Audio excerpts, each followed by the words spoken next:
Assalamualaikum warahmatullahi wabarakatuh. Salam sejahtera bagi kita semua. Om Swastiastu, Namo Buddhaya, salam kebajikan. Selamat datang di acara Road to IGDX Indonesian Game Developer Exchange Career ke 2022.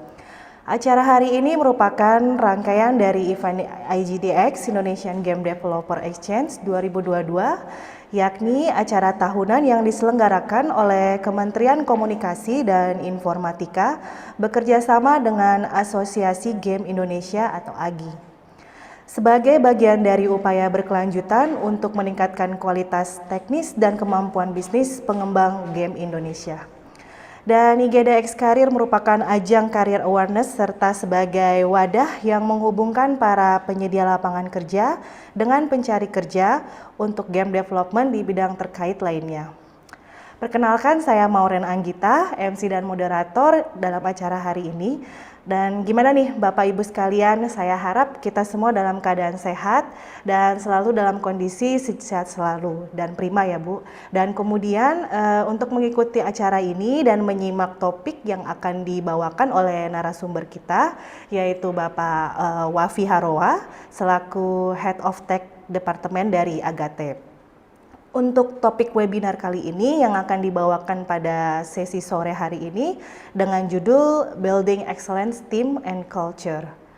Dan topik ini sangat menarik sekali dan yang pasti sangat bermanfaat untuk para peserta webinar kali ini Bapak dan Ibu sekalian. Baik, sebelum memasuki ke acara inti, mari kita dengarkan sambutan dari anggota tim bisnis matchmaking kepada Bapak Irfan Nur Akdian. Kami persilakan waktu dan tempatnya, Pak. Ya, terima kasih Mbak Maureen. Assalamualaikum warahmatullahi wabarakatuh. Selamat siang rekan-rekan semuanya. Perkenalkan, saya Irfan Nur Akdian selaku anggota tim bisnis matchmaking Kementerian Kominfo. Hari ini saya akan memberikan sambutan dan sedikit paparan mewakili Bapak Luat Sihombing selaku Ketua Tim Business Matchmaking yang berhalangan hadir. Baik, kita langsung saja. Izinkan saya share screen sebentar ya.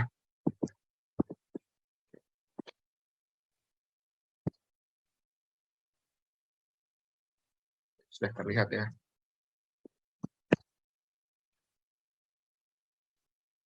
Baik, jadi apa sih IGDX sebenarnya? IGDX itu adalah Indonesia Game Developer Exchange ya. IGDX sendiri itu pertama kali diadakan di tahun 2019, pertama kali di Kota Bandung. Kemudian kita sempat terhenti di tahun 2020 karena pandemi, kemudian berlanjut lagi di tahun 2021 dengan tujuan yaitu untuk menjadi akselerator bagi para pengembang game di Indonesia untuk memperluas wawasan, kemudian memperdalam keterampilan teknis dan juga membangun bisnis serta koneksi baru. Nah, kemudian untuk pelaksanaan di tahun 2022 sendiri, secara garis waktu seperti yang terlihat di gambar di layar, kita mulai kegiatan itu dimulai dari bulan Juli ya, untuk pendaftaran IGDX Academy, kemudian berlanjut sepanjang bulan sampai bulan November 2022. Kemudian untuk event IGDX Karir itu kita mulai di bulan Agustus 2022 sampai dengan bulan Oktober. Kemudian untuk acara puncaknya sendiri yaitu IGDX Business yang akan diselenggarakan pada tanggal 14 sampai 15, kemudian IGDX Conference di tanggal 15-16 Oktober 2022. Oke, jadi sebenarnya IGDX itu terdiri dari beberapa rangkaian. Salah satunya yaitu IGDX Academy, di mana game dev yang sudah mendaftar dan kemudian melewati fase kurasi serta dinyatakan lolos, dia berhak mendapatkan one-on-one mentoring dengan mentor. Untuk mentoring itu sendiri, ada 14 mentor global yang berasal dari pelaku industri game global, kemudian ada juga 10 mentor game lokal yang nanti bertugas untuk level intermediate. Nah, proses mentoring itu sendiri terjadi selama 13 minggu dengan sesinya sebanyak 7. Kemudian target partisipan tahun ini yaitu sebanyak 36 perusahaan, di mana ada 21 level advance dan 15 level intermediate, di mana persyaratannya yaitu perusahaan tersebut harus didirikan di Indonesia dan juga foundernya dimiliki oleh orang Indonesia. Kemudian untuk level advance, dia memiliki minimal pengalaman development selama 5 tahun, kemudian mendapat rekomendasi dari mentor intermediate program IGDX Academy tahun lalu. Sedangkan untuk intermediate level, dia itu punya development minimal selama 2 tahun, kemudian memiliki rekomendasi dari partner resmi. Nah, seperti ini timeline-nya. Kita mulai dari bulan Juli sampai Agustus untuk registrasinya, di mana kurasi itu akan dilakukan serta diumumkan pada tanggal 11 Agustus. Kemudian sesi mentoringnya berlanjut sampai di bulan November. Nah, ini dapat kita lihat 14 mentor global, kemudian 10 mentor untuk level intermediate ya, ini para pelaku industri game lokal. Nah, kemudian kita beranjak ke IGDX Karir. Nah, IGDX Karir ini sebenarnya pertama kali diadakan di tahun 2021 sebagai wujud dukungan Kementerian Komunikasi dan Informatika terhadap talenta game lokal agar bisa diserap nih oleh para pelaku industri game baik yang berasal dari dalam negeri maupun dari luar negeri. Nah, kemudian kita adakan webinar Road to Event untuk para kandidat, di mana hari ini kita menyelenggarakannya untuk companies ya. Ini agar kita bisa memperkenalkan nih, seperti apa sih IGDX Karir tahun ini, bagaimana mekanismenya, how to register, bagaimana melakukan interview, semua akan dikulik pada webinar sore ini. Untuk proses seleksinya kita mulai pada tanggal 1 Juli sampai dengan 12 Oktober nanti menggunakan platform yang disupport oleh Ready. Nah, itu semacam pencari kerja online matchmaking dengan perusahaan dengan pelamar. Oke. Nah, dapat kita lihat timeline-nya seperti ini ya. Di bulan Agustus, yaitu proses registrasi untuk para kandidat selama 1 bulan, kemudian dilanjutkan oleh tahapan webinar Road to Kampusnya pada tanggal 25 Agustus, kemudian berlanjut lagi nanti ke webinar Road to Event untuk para kandidat pelamarnya 29 September, serta nanti main eventnya 24 sampai dengan 25 Oktober. Nah, aktivitasnya seperti ini. Proses registrasinya, kemudian dilanjutkan oleh kurasi dan proses seleksi, untuk selanjutnya dilakukan proses interview.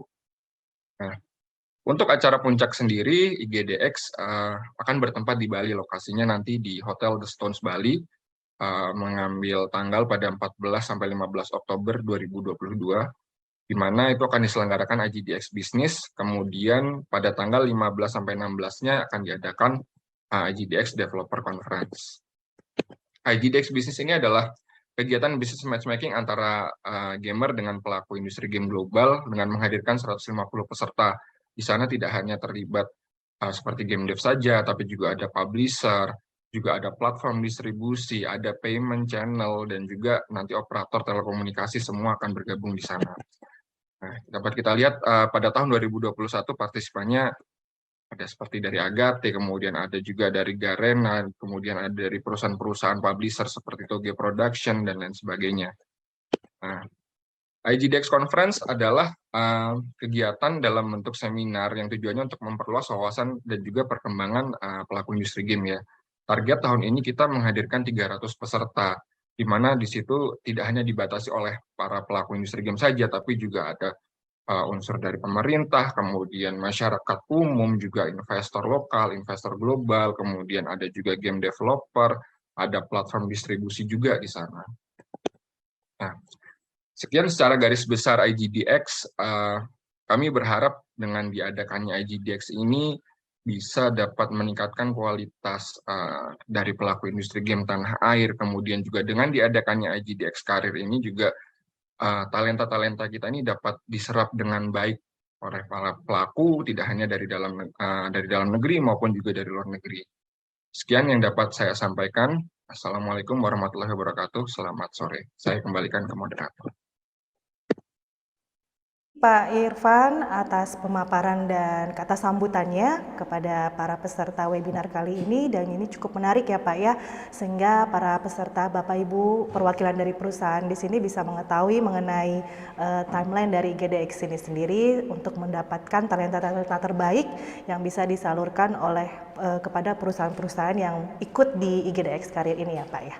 Terima kasih Pak. Oke, baik, selanjutnya mari kita dengarkan sambutan dari Ketua Umum Asosiasi Games Indonesia, yaitu Bapak Cipto Adigono. Waktu dan tempat saya persilakan Pak. Halo, selamat sore. Suara saya masuk nggak? Masuk Pak. Selamat sore Pak Cipto. Sore. Halo para peserta, selamat sore semuanya. Salam kenal, saya Cipto dari Asosiasi Game Indonesia. Dalam kesempatan kali ini, saya mau share sedikit mengenai IGDX, terutama tentang IGDX Career. IGDX Career ini, seperti tadi sempat dijelaskan ya oleh Mas Irfan, adalah salah satu bagian dari sekian banyak mata acara dari IGDX. IGDX sendiri seperti tadi di-mention sebenarnya adalah acara kolaborasi antara Kementerian Kominfo dengan AGI, yang tujuan utamanya adalah bukan sebuah acara yang menumbuhkan talenta dari paling bawah banget, tapi meningkatkan ceiling dari game industry kita saat ini. Jadi sebelum-sebelumnya event-event IGDX yang sebelumnya fokusnya adalah untuk teman-teman yang memang sudah profesional di industri game dan pengen naik level gitu ke level berikutnya. Begitu juga dengan acara hari ini, webinar hari ini ditargetkan atau ditujukan untuk perusahaan-perusahaan yang tertarik untuk ikut serta di IGDX Career, bukan sebagai anak-anak atau fresh graduates yang mau masuk ke industri game, tapi lebih ke companies yang berusaha untuk scaling up atau tumbuh dan sedang mencari talent baru. Dan of course tadi nanti Wafi dari Agate akan share ya tentang gimana sih caranya scaling, karena kita semua tahu ya ketika nge-scaling sebuah company ada banyak isu-isu yang muncul, bukan hanya masalah bagaimana memanage orang yang banyak, tapi bagaimana supaya dengan bertambahnya orang, company yang tadinya mungkin orangnya sedikit dan sangat ketat gitu ya, sangat intim, masih bisa punya identitas yang sama walaupun sekarang orangnya 2 atau 3 kali lipat. Nah, IGDX Career ini sebetulnya adalah jawaban dari request banyak teman-teman di industri game yang dari AGI dengar. Jadi seiring beberapa tahun ini industri game kita untungnya ya tumbuh dengan cukup baik, dan kita melihat di berbagai sosmed atau di LinkedIn atau di komunitas-komunitas mulai banyak company-company di industri game Indonesia yang membuka hiring, membuka job listing, dan mengeluh karena sulit ya ternyata nyari talent. Padahal ya kalau kita lihat di 5 tahun sebelumnya ada orang-orang yang mau kerja di industri game nih, lagi buka lowongan nggak? Oh maaf ya, lagi nggak buka lowongan, orangnya terbatas. Tapi kalau sekarang kita buka lowongan loh, ada yang mau masuk nggak? Gitu. Terus lagi kesusahan untuk cari. Jadi sekarang situasinya kebalik ya. Situasinya adalah lebih banyak demand untuk talent daripada adanya supply kalau kita lihat. Atau sebenarnya ada supply tapi nggak nyambung dengan talentnya, dengan demand-nya. Jadi itulah kenapa kita mengadakan IGDX Career, yaitu untuk menghubungkan antara adanya supply dengan kebutuhan demand dari teman-teman industri game yang sekarang udah mulai scaling up, udah mulai tumbuh, udah mulai mencari talent-talent baru. Harapannya IGDX Career ini sebagai, setahu kita sih satu-satunya ya, job expo di Indonesia yang berfokus untuk industri game, ini bisa jadi salah satu solusi buat teman-teman di sini yang mau cari talent-talent baru. Kita kan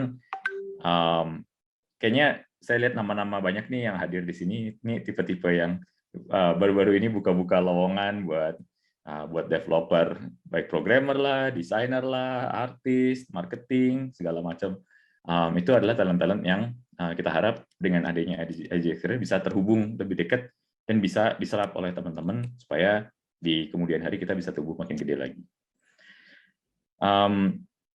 Kalau kita lihat sebenarnya di selama ini dari Agi selain IGDX Career ini ya, situasinya di beberapa tahun terakhir itu kita kayak telur sama ayam gitu. Jadi kalau misalnya kita ada beberapa sekolah-sekolah gitu atau beberapa politeknik atau universitas yang nanya ke kita, di industri game pada butuh talent baru nggak? Kita mau dong kalau diajarin atau kita kerjasama untuk bikin kurikulum supaya kita bisa cetak talent-talent baru. Gitu. Situasinya adalah kita sendiri di asosiasi nggak yakin setiap tahun misalnya nih dari sekolahan atau dari politeknik kita bisa keluarin 100 atau 200 talent setahun, ada nggak sih yang bakal terima segitu banyak programmer setahun? Itu kan jadinya kalau nggak ada talent-talent ini, anak-anak ini yang udah diajarin, mereka mau kerja apa gitu kalau udah diarahkan untuk spesifik ke sana. Nah, sekarang kita lihat kita sedang menuju atau kalau dilihat industrinya berhubung teman-teman banyak yang join dan clearly ada demand terhadap IGDX Career ya tentang mencari talent-talent ini, kita sudah selangkah lebih dekat ke sana dan kita harap adalah langkah pertamanya adalah menghubungkan dulu apa yang udah ada sama kebutuhan teman-teman. Kalau itu masih kurang juga, kita akan perkuat lagi dengan menumbuhin lebih banyak talent dan kita gas lebih banyak. Ini salah satunya adalah ini terlepas dari IGDX Career tapi bekerja sama juga dengan Kominfo. Kominfo punya program-program seperti Digital Talent Scholarship yang bisa melatih anak-anak lulusan SMK atau lulusan sarjana atau diploma dengan skill-skill yang dibutuhkan di industri. Tapi untuk IGDX Career ini langkah pertamanya adalah apa yang udah ada kita hubungkan dulu dengan teman-teman dan moga-moga bisa memenuhi demand talent dari teman-teman di sini. Nah, ini kita untuk IGDX Career ini kita bekerja sama dengan platformnya Ready. Ini di sini nanti ada CEO-nya Ready yang akan siap menjawab berbagai pertanyaan kalau nanti diperlukan. Intinya IGDX Career ini nanti walaupun IGDX akan diadakan secara offline di Bali, IGDX Career ini juga nanti akan tersedia melalui platform Ready ini dan bisa diakses oleh pencari kerja dari seluruh Indonesia, bukan hanya yang datang ke Bali. Nah, nanti detail-detail mengenai bagaimana cara pakainya, bagaimana caranya supaya bagaimana caranya supaya efektif, tanda kutip mengiklankan company-nya supaya orang pada daftar, terus kalau ada request kayak request untuk talent-talent dari universitas tertentu diajakin dong gitu. Itu dengan senang hati tolong kasih tahu aja ke kita di Agi atau ke teman-teman di Ready ini nanti akan diorganisir supaya ketika IGDX Career ini sudah dibuka untuk pendaftaran, kita bisa sosialisasikan ke seluas-luasnya. Jadi semakin banyak yang daftar, teman-teman nanti akan lebih banyak pilihannya. Kalau nggak salah tahun lalu bahkan walaupun belum sebesar sekarang ya HJDX Career itu ada lebih dari kayaknya ada lebih dari 100 deh aplikasi aplikasi itu orang yang meng-apply untuk masuk ke company-company yang ikut di HJDX Career tahun lalu. Jadi harapannya tahun ini kita lebih seriusin lagi, ada platform khusus dan kita sosialisasikan ke penyedia talent dengan lebih awal, waktunya juga lebih panjang. HJDX Career ini semoga bisa jadi solusi yang baik buat teman-temannya. Kira gitu kalau dari saya. Saya kembalikan ke hostnya. Baik, terima kasih Pak Cipto Adiguno atas pemaparannya, dan ini cukup menarik ya dari segi supply and demand, di mana untuk adanya event ini kami juga bisa menjembatani ya Pak, ya ada platform yang bisa mewadahi para talent-talent tersebut supaya bisa lebih tersalurkan kepada perusahaan-perusahaan. Nah, untuk detailnya bagaimana mengenai platformnya atau proses-prosesnya nanti ketika memakai platformnya, di sini ada CEO dari Ready Indonesia yang akan menyampaikan secara lebih detail sehingga dari perusahaan menjadi lebih mengenal ya dan lebih tahu untuk menyalurkan kandidat-kandidat tersebut, bahkan bisa menayangkan job vacancy yang bisa nanti ditayangkan melalui platform kami. Kepada Mas Rio Pasaribu saya persilakan. Hai Rin, thank you. Selamat sore Bapak Ibu semua. Selamat sore Mas Irfan. Semoga dalam keadaan sehat, Mas Cipto, dan juga tentunya Mas Wafi yang akan menjadi narasumber utama kita pada hari ini. Saya berterima kasih on behalf of Ready untuk kesempatannya bergabung bersama program yang luar biasa yaitu IGDX, inisiatif yang sangat bagus dari Kominfo dan juga Asosiasi Games Indonesia tentunya, dan juga saya sangat honored untuk bisa ketemu Bapak Ibu teman-teman semua dari gaming industry, perusahaan-perusahaan yang akan ikut serta nantinya di program IGDX Career dalam mencari talent yang terbaik tadi seperti Mas Kisto katakan ya. Jadi memang platform kami ada sedikit yang berbeda dengan yang pada umumnya, yaitu kita membantu mengkurasi dengan jauh lebih bagus. Saya akan jelaskan, saya akan share screen sebentar lagi. Nah, tapi selain itu juga tadi yang Mas Cipto sampaikan bahwa kalau ada kampus-kampus yang akan diharapkan untuk ikut serta di dalam IGDX Career ini dari Bapak Ibu peserta dari perusahaan ya, tentunya kami akan dengan senang hati untuk bekerja sama.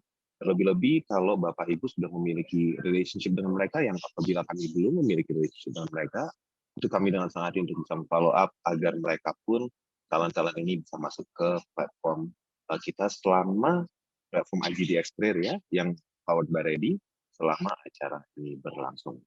Saya izin share screen ya, Bapak Ibu sekalian ya. Mudah-mudahan nggak akan too long. Ya.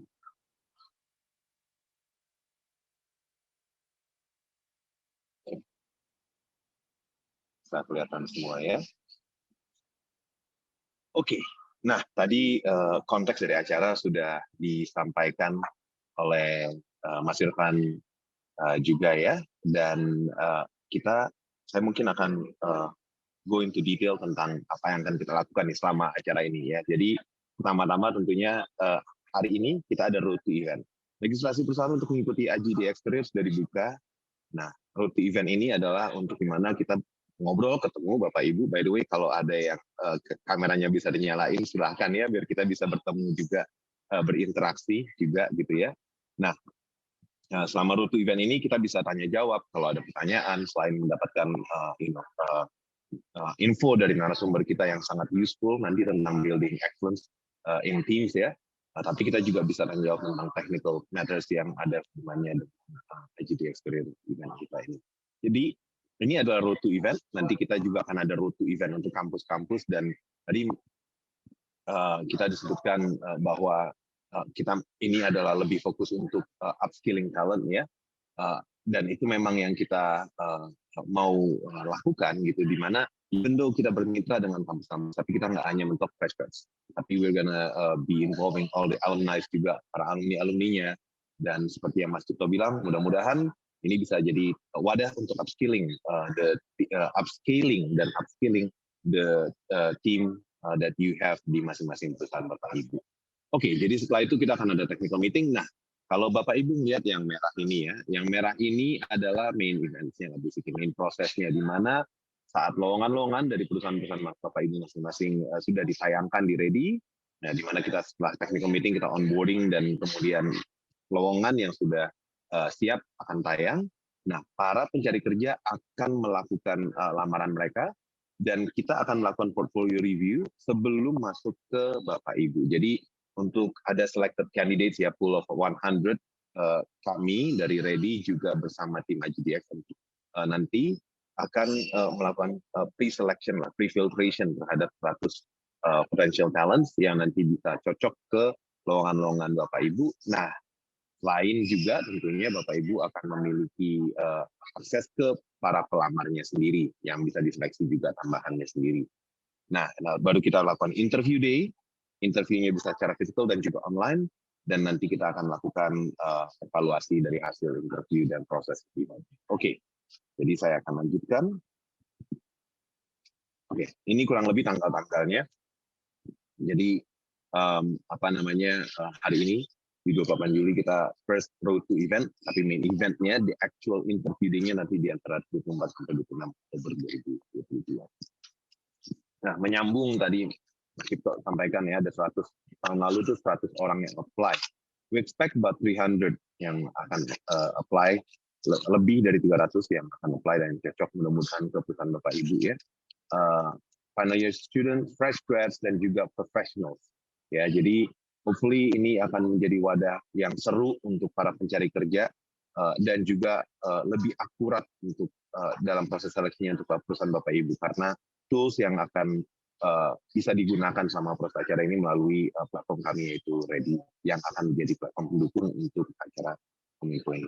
Kami tuliskan 15 kampus partner di sini. Ini adalah minimum target ya. Sementara bagi sendiri kami tahu memiliki partnership dengan lebih dari 40 campuses. Ya, jadi Mas Cipto ini koreksi kalau salah ya. Itu kalau nggak salah 40 lebih ya campusesnya ya, relationship-nya ya. Jadi itu pasti tentunya pelamarnya dan calon salesnya mudah-mudahan akan cukup banyak dan seru. Oke, jadi ya.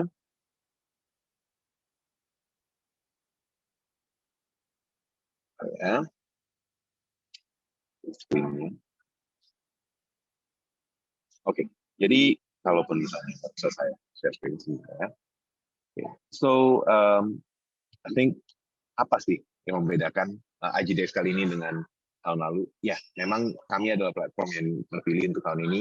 Kenapa IGDX memilih Ready untuk mempower IGDX Career kali ini? Karena tools-toolsnya saya rasa ya, tools di mana kami memungkinkan perusahaan Bapak Ibu dan juga tim HR-nya untuk jauh lebih mudah dan jauh lebih efisien dalam proses kerjanya. Kenapa? Karena I would imagine ya, kita gaming company mungkin tim HR-nya nggak banyak banget kayak layaknya umumnya perusahaan manufacturing misalnya gitu ya. Tetapi dengan tools karena kita tentunya more tech savvy ya, pasti profesional yang di dalam industri gaming gitu ya. Kita bisa menggunakan tools yang ada di platform kita ini, di platform Ready ini yang akan mempower IGDX itu untuk mengoptimalkan prosesnya. Contohnya apa sih tools-nya? Nah ini. Jadi Bapak Ibu akan memiliki akses selama acara IGDX Career ini. Bapak Ibu akan memiliki akses 3 bulan untuk menggunakan platform Ready as a whole. Bentar ya, saya ini kayaknya free screen-nya. Just one second.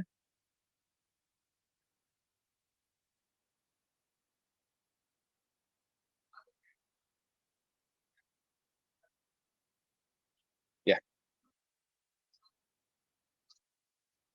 Ya. Oke. Mohon maaf tadi crash ini saya, internetnya ada salah sedikit. Oke. Jadi saya kembali ke screen-nya.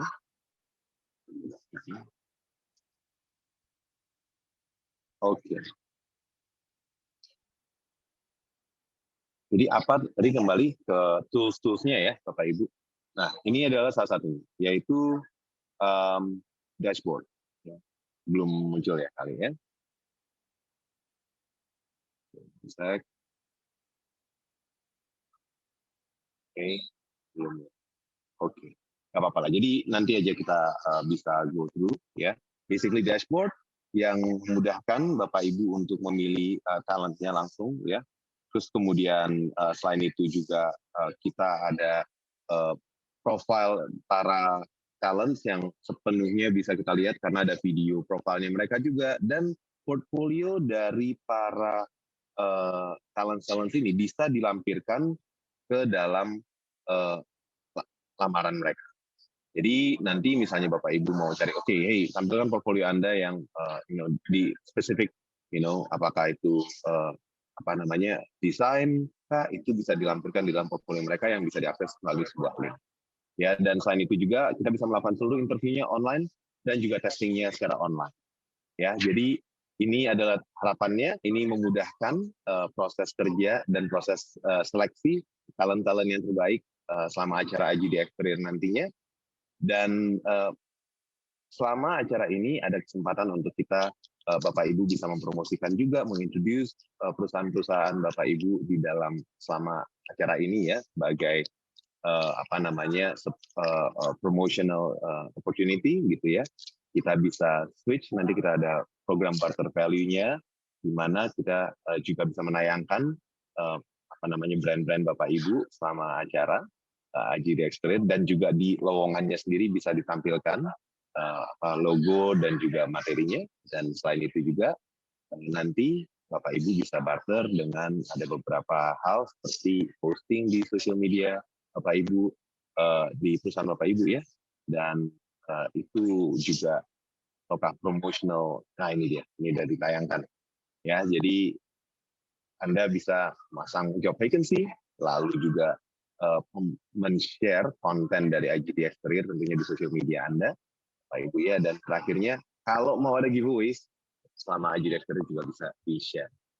Kalau misalnya kalian mau support juga untuk promotional giveaways ya. Jadi ini detail-detailnya nanti kita bisa diskusikan lebih lanjut. Sampai sini mudah-mudahan cukup jelas, walaupun tadi ada technical issue dari tablet saya. Tapi nanti kalau ada pertanyaan kita bisa bahas lebih lanjut setelah Mas Wafi bisa menyampaikan materi utama di sore hari ini. Oke, thank you very much Maureen. Saya kembalikan ya ke MC kita. Selamat sore.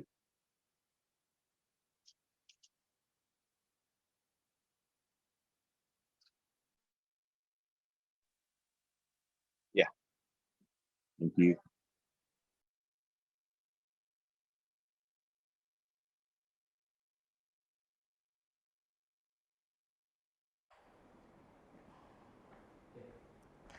Oke, baik. Terima kasih Pak Rio untuk sambutan dan pemaparannya. Dan nanti kalau misalkan dari perusahaan ingin lebih detailnya, tim kami dari Ready Indonesia bisa nanti akan memfollow up perusahaan-perusahaan tersebut untuk mengetahui detail mengenai platform Ready Indonesia. Oke, baik. Untuk mempersingkat waktu, langsung saja kami perkenalkan dengan narasumber kita hari ini, Bapak Wahfi Harwa. Beliau adalah Head of Tech Department dari Agate dan yang tentunya sudah sangat expert dalam bidangnya. Dan sudah kita tunggu-tunggu untuk sharing knowledge-nya. Halo Pak Wahfi. Halo Mbak Maureen, halo semuanya. Apa kabarnya nih Pak hari ini? Alhamdulillah baik sehat. Oke Pak, saya harap juga dalam keadaan sehat selalu ya Pak Wahfi ya. Ya. Baik, oke Pak. Sesuai dengan tema webinar kita pada hari ini ya Pak ya, mengenai Building Excellent Teams and Culture, bagaimana dalam membangun sebuah tim yang solid ya Pak ya. Dan tentunya juga harus mengidentifikasi bagaimana perusahaan dan proyek tersebut agar kandidat yang direkrut dapat sesuai dengan tujuan yang diinginkan. Kemudian memang seringkali kita temukan ya Pak ya, permasalahan di mana tim tidak dapat bekerja secara maksimal dan terjadi kebingungan saat performa tim dan banyak yang tidak sesuai dengan ekspektasi ya Pak ya. Dan kami harap pada sesi webinar kali ini dari Pak Wafi akan mengupas secara tuntas ya Pak ya, dan memperkenalkan cara mengelola tim lebih efektif, kemudian mulai dari proses perekrutan dan mengukur keberhasilan hingga menanamkan growth mindset ya Pak ya kepada anggota tim. Baik, untuk saat ini kepada Bapak Ibu peserta webinar sore hari ini, apabila ingin bertanya, nanti bisa kunjungi kolom chat kami. Nah, nanti bisa dilampirkan pertanyaannya sesuai dengan subjek yang terlampir. Baik Pak Wafi, untuk waktu dan tempat kami persilakan. Oke, thank you. Aku coba share screen ya. Oke, udah masuk kan share screen-nya? Mana ya? Oke, halo semuanya. Mungkin halo juga buat tim IGDX udah ada sesi ini. Jadi mungkin sebelumnya aku mau share dulu ya. Jadi mungkin sebenarnya awalnya nih yang mau share ini adalah Mas DP, yaitu Head of Talent kita gitu dari Agate. Tapi karena beliau berhalangan, jadi aku yang datang di sini dan harusnya kurang lebih sama yang topiknya. Karena kan aku di Agate ini juga nge-handle people. Jadi mostly topik ini juga aku yang cover juga gitu ya di Agate. Nah, mungkin kemarin juga, tapi sebelum kita mulai, aku mau ngebahas kayak sebenarnya ketika kemarin dikasih topiknya itu luas banget ya, jadi kayak banyak banget, dan aku kemarin coba bikin slide-nya ternyata too much itu, terus durasinya 1 jam ya, jadi kayaknya nggak bakal kekejar. Jadi mungkin beberapa yang di sini adalah lebih banyak di proses internalnya Agate yang mungkin itu menurutku paling penting buat di-share. Tapi mungkin kalau teman-teman ada di bagian lain, silakan nanya. Jadi kemarin dari building team sampai hiring sampai performance tuh banyak banget ya, kita orang nggak kejar. Tadi aku kemarin konsultasi juga, kayaknya mendingan difokusin aja ke poin yang paling penting gitu ya. Oke. Nah mungkin sebelumnya mungkin buat yang belum kenal, halo, nama aku Wafi, sekarang di Head of Teknologi Agate.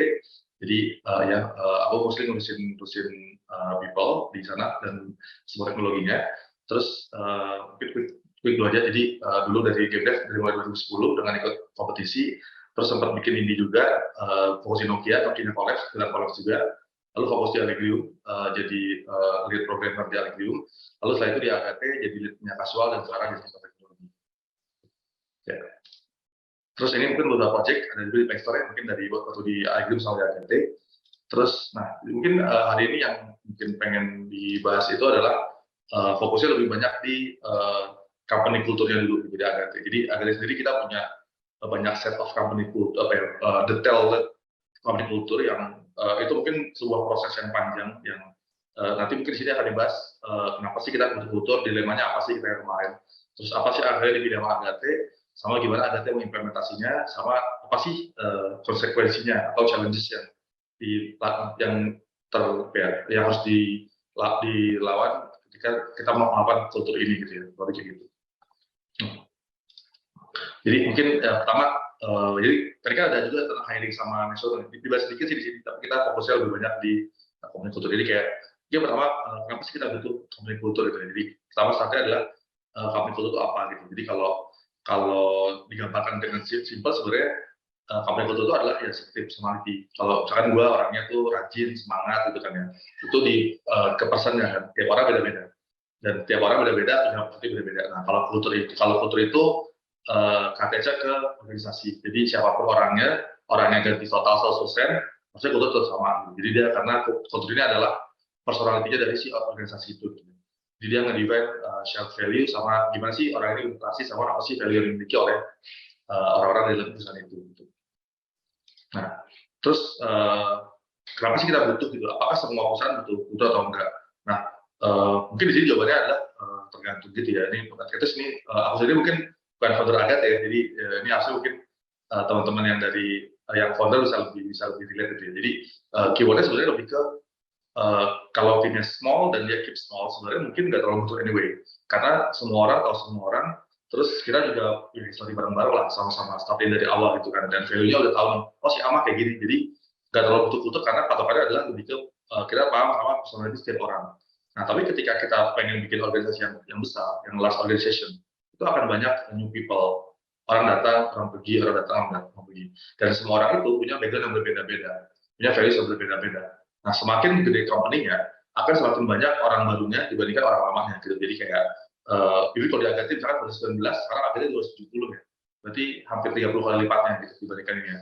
Terus aku sendiri di tech department itu dari sekarang ada 120 orang, itu 60 orang baru semua, jadi 50% itu orang baru. Nah kalau kita nggak bikin kultur yang clear, maka yang terjadi adalah new people-nya yang akan ngediktet, oh si A mah kayak gini, apalagi ternyata dari misalkan let's say dia kerja di tempat sebelumnya yang punya kultur berbeda, dia akan nge-assume kultur itu yang bisa dipakai di tempat yang baru. Jadi adalah tidak ada kultur sehingga ya kita berinteraksi dengan itu siapa orangnya. Jadi kalau orang dari tempat yang behavior A, kita akan A, sama yang B kita akan B gitu. Jadi kulturnya adalah kita nge-set apa sih personality company yang para seorang akan ikutin gitu. Begitu. Jadi ini mungkin keywordnya dan Agate mungkin salah satu yang Agate yang paling besar di Indonesia ya. Jadi painful proses dari growing ini tuh ke impact kulturnya amat sangat berasa ya, karena tadi ya orangnya banyak banget gitu. Nah, oke itu maksudnya tuh mungkin itu udah cukup clear ya. Nah, tapi oke kalau itu tinggal set kultur aja kan, ternyata nggak semudah itu ya. Set kultur tuh proses yang panjang. Jadi ada dilema yang jadi mungkin di sini keywordnya adalah tidak ada kultur yang 100% bagus itu ya. Semua kultur itu punya trade off, tergantung kita pilih yang mana. Jadi nanti itu mungkin kenapa aku juga pilih topik ini, itu mungkin buat teman-teman juga di studio masing-masing itu juga bisa nge-reflect lagi kan, kayak mana sih cocok sama studioku. Bisa jadi pilihannya Agate itu berbeda. Bisa jadi dilemanya kita pilih A, sacrifice B, itu berbeda dengan teman-teman. Atau kebalikannya gitu kan. Jadi, nah di sini mungkin kita share apa sih dilema atau profesi Agate ketika malam ini gitu ya. Jadi di sini ada tiga aspek yang sama-sama penting gitu ya. Pertama adalah kompetensi. Itu pasti kultur itu buat apa sih? Kita biar bisa punya pekerjaan yang berjalan lancar, kita juga bisa membangun kru kita jadi lebih jago gitu kan ya. Jadi lebih baik kan. Nah, di sini sebenarnya ada tiga gaya yang tarik menarik gitu ya. Jadi ada kompetens, dia tuh jago banget, extraordinary skill. Ada attitude, yaitu dia ini kayak efektif. Kalau gue tuh kalau kerja sama dia enak banget pokoknya. Ini orang ini enak banget dia kerja gitu, attitude ya.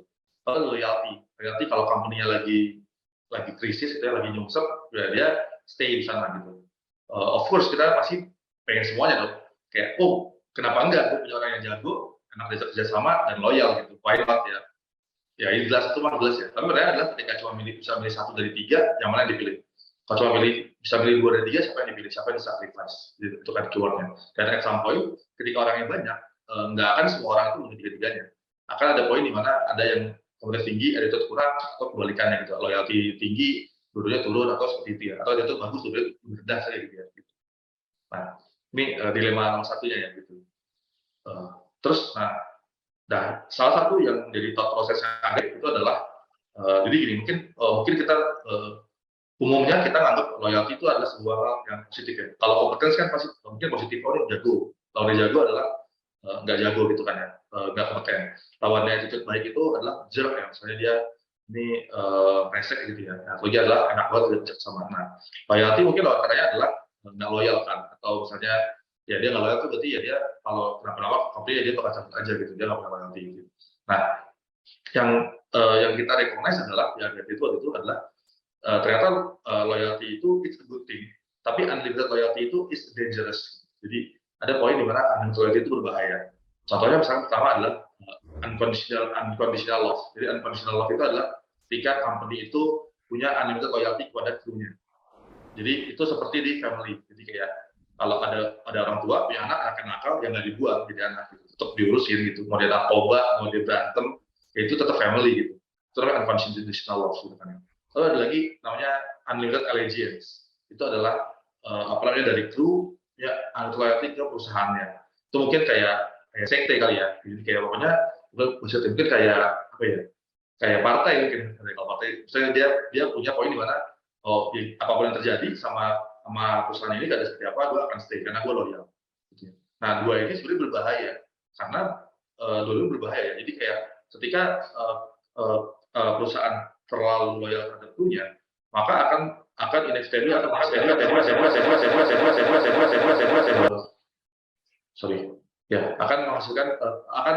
menghasilkan toxic crew, yaitu kru yang dia yang mungkin udah lama di sana, tapi sebenarnya dia ngeganggu lah, ngeganggu banyak orang, tapi dia ini kesayangannya lah, sayangan perusahaan gitu kan ya. Nah, atau yang kedua juga sama nih, ketika krunya itu under loyal ke perusahaannya, itu juga bahaya, karena ketika perusahaannya itu abusive, let's say perusahaan dulu baik-baik aja, tiba-tiba ganti manajemen, jadi abusive gitu, dia tetap stay di sana gitu kan, itu jadi bahaya juga. Nah, dan di sini mungkin salah satu yang cukup aman sebenarnya, ya, atau mungkin di game dev ya, karena game dev kreatif itu kita pakai term family gitu ya, family gitu kan, family itu adalah keluarga gitu. Nah, ketika kita pakai term family, maka beberapa orang akan punya interpretasi berbeda-beda terhadap family gitu kan ya.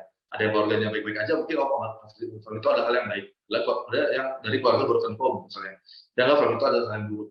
Nah, dan di sini karena jadi nggak jelas, jadi unclear, makanya jadi patokannya nggak clear. Dan kalau term family, maka jadinya kita nggak bisa, ada orang yang toxic banget, kita nggak bisa melakukan apa-apa karena dia family kan. Anak orang tua ke anak nggak dibuang juga kalau itu masalah, atau kebalikannya juga. Ya walaupun dia gimana pun bapak gua akan gua urusin ketika sama anaknya. Jadi ini family itu akan bikin abusive company dan toxic crew gitu. Everybody lose. Nah, terus ini salah satu itu tadi dilema yang kedua ya. Nah, dilema yang ketiga itu adalah tentang control sama freedom. Jadi mana sih yang lebih penting, control atau freedom? Kalau misalkan dengan control itu ya leadership-nya bilang pemimpinnya semua ikutan. Itu jauh lebih clear, jauh lebih jelas, ya kan? Nah, tapi mungkin orang di bawahnya tidak punya kelulusan buat bergerak gitu. Atau full freedom gitu. Terserah aja deh, terserah aja. Whatever, semua orang bebas ngapain aja. Tapi ya nggak clear juga ujungnya kemana gitu. Jadi kayak both way sama juga kan, antara apakah lebih banyak kontrol atau lebih banyak freedom gitu. Ini juga dilemanya gitu. Dan ini sebenarnya ya tadi nggak, dari no easy answer gitu ya.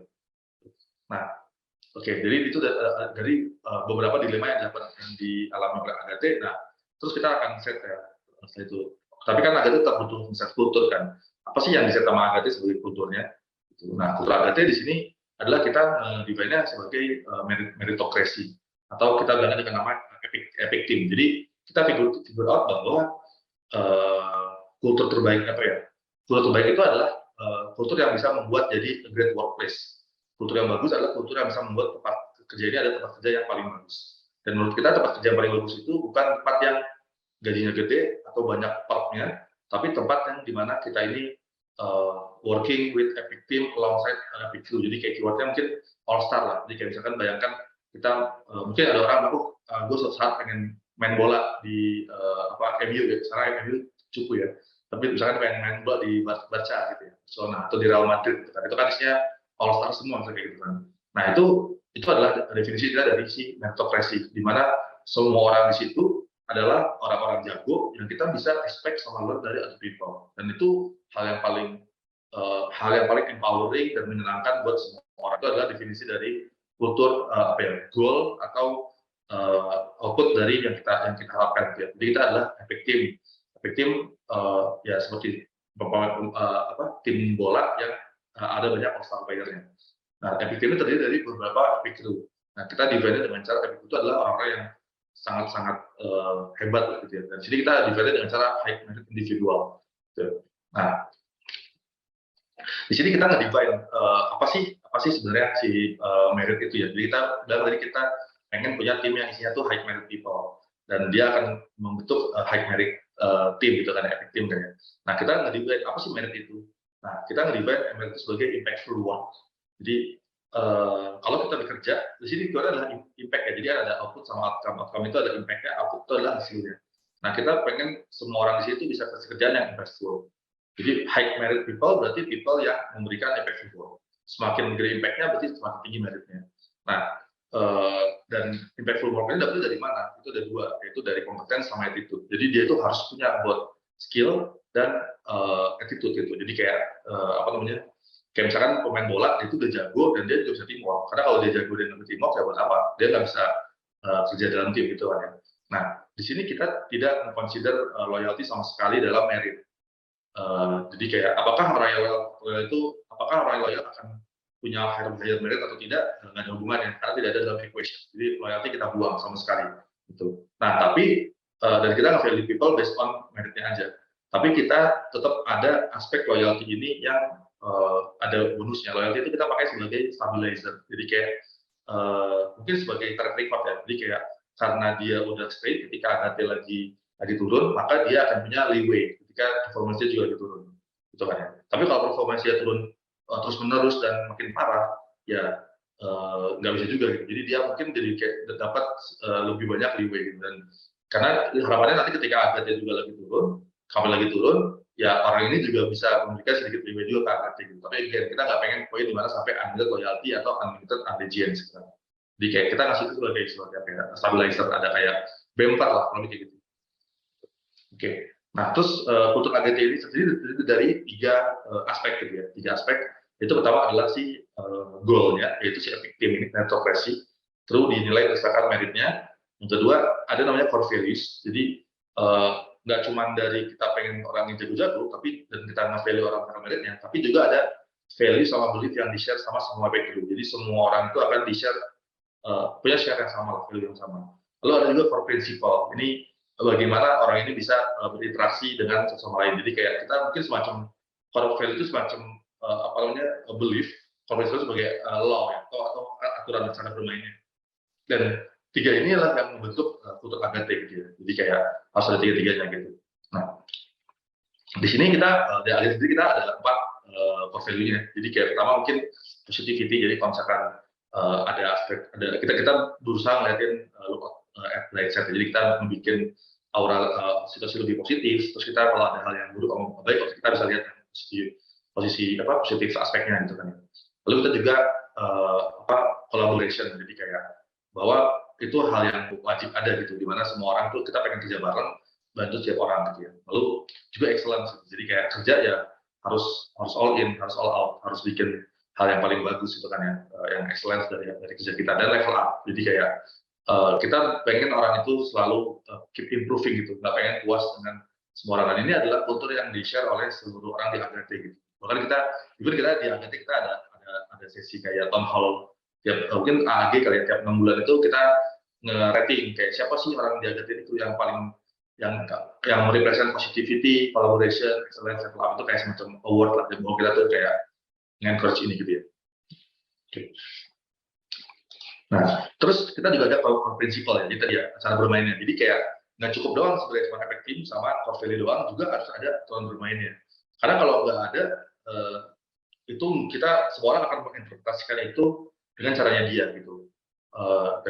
Dan ini hal yang sangat kompleks kan. Jadi even AGT baru 2-3 tahun yang pakai kultur yang lebih detail ini. Sebelumnya mungkin cuma si tadi ya PCL itu doang ya, si positivity, excellence, collaboration sama level up. Dan ini hal yang akhirnya dipakai buat ensure bahwa siapapun yang masuk ke AGT cara mainnya sama. Siapapun yang gimana pun dia kerja sebelumnya sampai AGT kita punya set yang sama gitu ya. Nah, yang pertama itu adalah responsible freedom. Jadi responsible freedom itu adalah kita ngasih freedom kepada orang selama dia responsible. Dan semakin tinggi meritnya, makin dia tinggi meritnya, maka semakin tinggi responsible-nya dia. Semakin tinggi meritnya, semakin tinggi responsibility dia, maka semakin tinggi freedom-nya. Jadi mungkin aku sebagai head, aku benar-benar nggak dikontrol gitu, terserah aja, ngapain aja gitu. Tapi ya responsibel dong dengan tanggung jawabnya gini. Jadi gitu. Jadi kayak, nah semakin orang ini tidak bisa responsibel atau semakin kecil, freedomnya makin limited. Jadi kayak freedom akan connect dengan responsibility dan sebaliknya. Nah, yang kedua itu informed decision maker. Jadi ketika dalam tim pasti inevitably akan ada orang yang decision making ya. Misalkan let's say tim produk itu PM-nya. Kalau departemen itu head departemennya let's say gitu. Atau kalau di tim ada lagi produsernya gitu kan. Nah itu decision making-nya itu dia ketika dia itu sebagai decision maker, dia tuh harus dapat info. Jadi dia tuh harus dapat informasi. Semua orang harus bisa ngasih informasi ke decision making sehingga dia bisa bikin decision making yang tepat gitu kan ya. Dan sebaliknya, ketika dia udah bikin decision making, itu juga harus diinformasi ke semua orang ya. Jadi sehingga dia bisa bikin decision making yang tepat dan juga orang-orang juga tahu kenapa dia mendesain itu. Jadi kita both ways ya.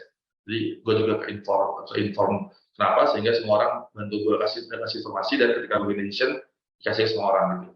Nah lalu ada lagi ini yang mungkin salah satu yang paling penting ini sebenarnya penting semua sih menurut teman-teman ya. Namanya adalah disagree openly but commit. Jadi kita boleh kita boleh debat bahkan amat sangat di encourage ya open disagreement ya. Daripada dia diem aja ternyata di belakang itu pasif agresif ya. Belakang udah ngomongin ya kalau emang nggak agree ngomongin aja.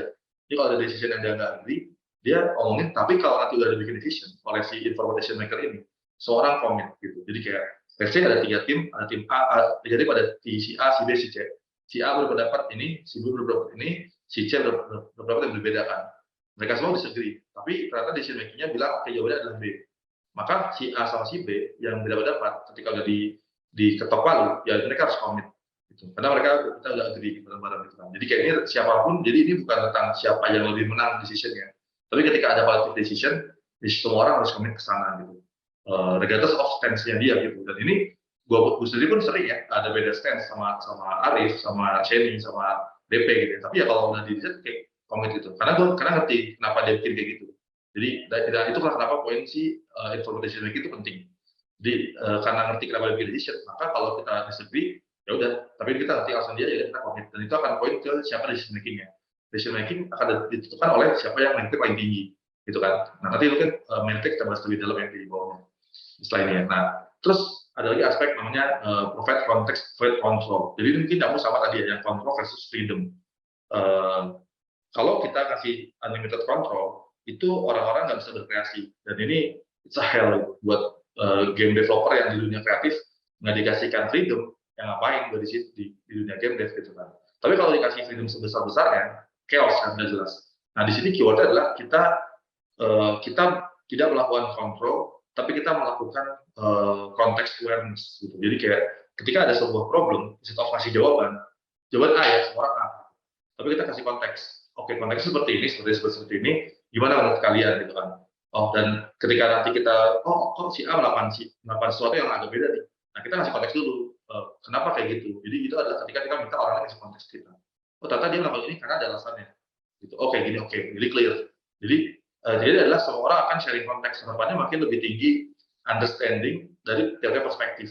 Gitu. Dan ini sering banget kayak terjadi ketika karena perspektif orang beda-beda ya. Gue punya perspektif segi tech misalnya, terus ngobrol sama yang perspektif segi talent. Di perspektif gue make sense banget decision gue. Di perspektif sana dia juga make sense gitu.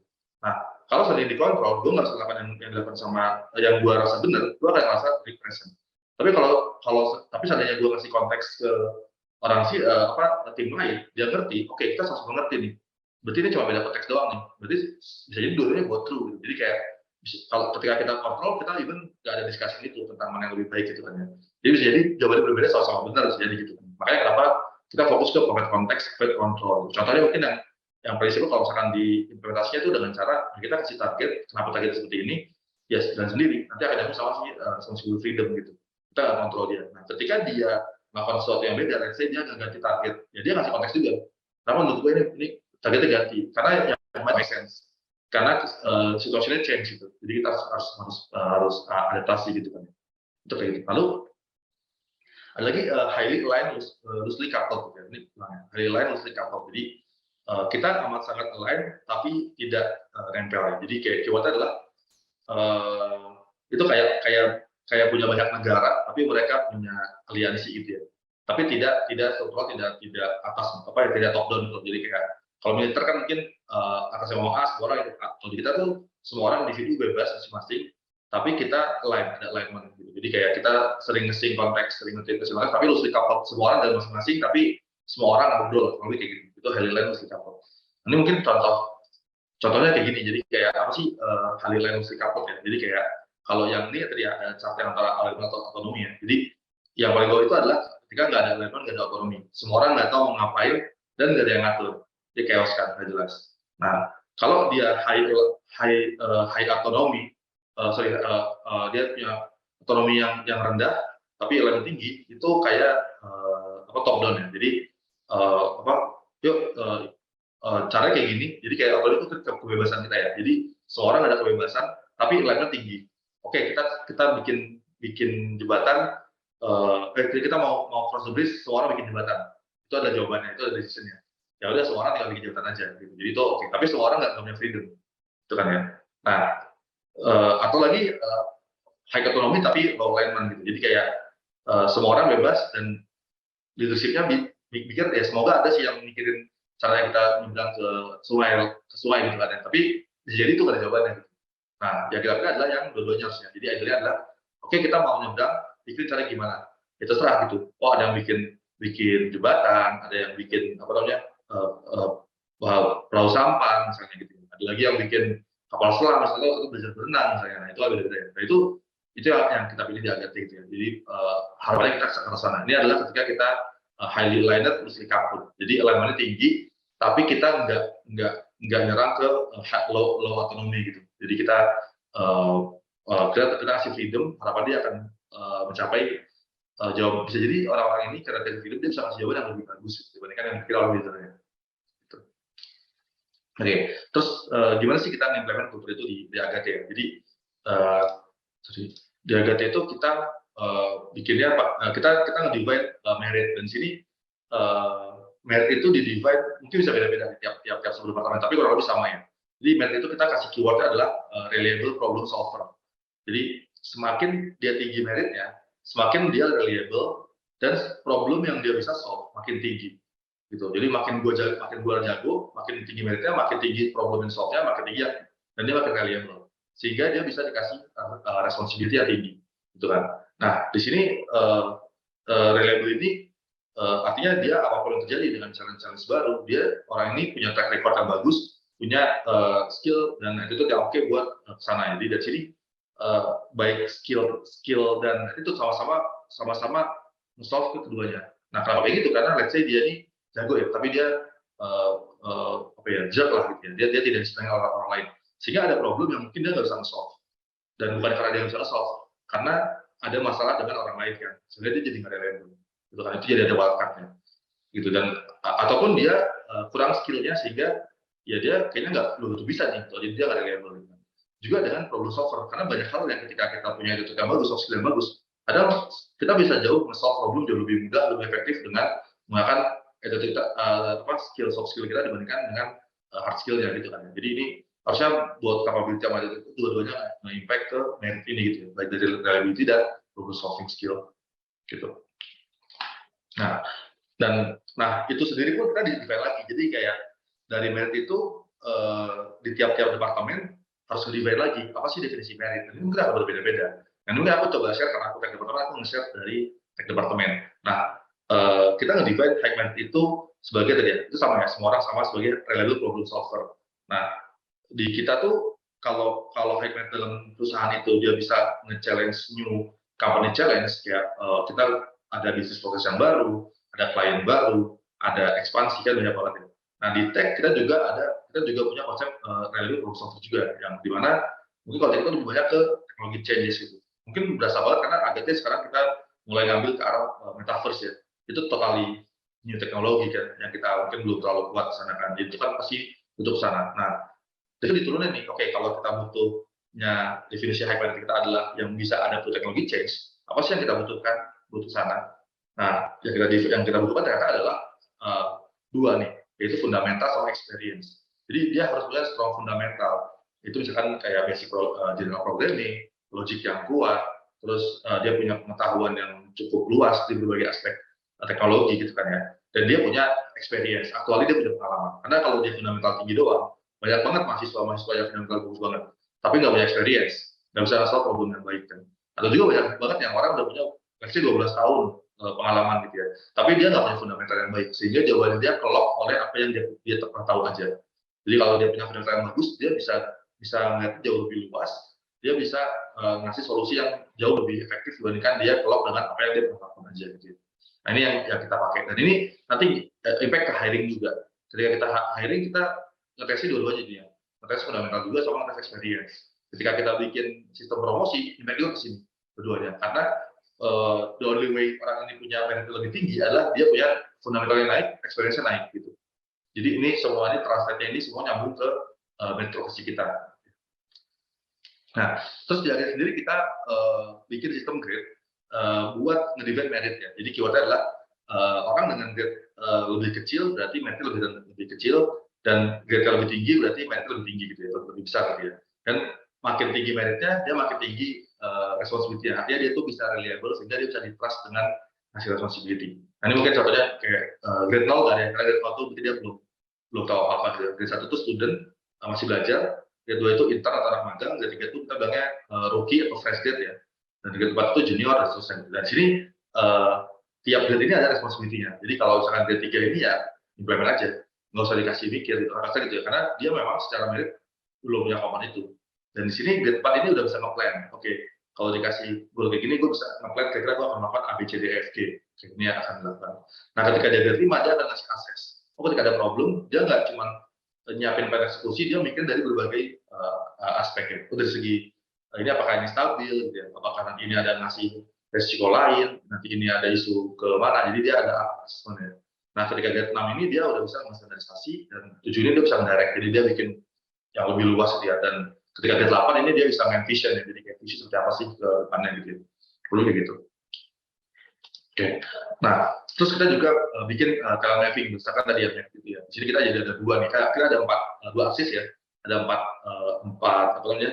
cluster ya, ada dua aksis, yaitu pertama dari segi kompetensi, skillnya, sama kulturnya atau attitude-nya dia. Jadi, of course kita pengen semuanya di epic crew gitu kan, dan kita pengen nge-push semua orang ke epic crew. Nah, dan yang paling parah ya pasti aksis yang udah dia low kultur dan dia kompeten gitu. Nah, orang-orang yang di dua-duanya ini itu pasti either dia akan fire ya, atau kalau misalkan dia masih dikasih kesempatan, dia akan dikasih namanya PIP. Jadi PIP itu dikasih waktu kayak semacam deadline lah. Kalau dalam waktu 1 bulan atau 2 bulan ini belum ada perubahan, ya di fire gitu. Nah, ini ya, kita harapnya orang yang di sini dia akan naik gitu, akan naik ke atas, dan dia akan naik lagi ke atau dari yang jago tapi dia kulturnya nggak oke, dikasih orientasi kultur, dan kalau dia orang yang attitude bagus tapi kurang jago, ya dikasih program-program buat menaikin skill dia gitu.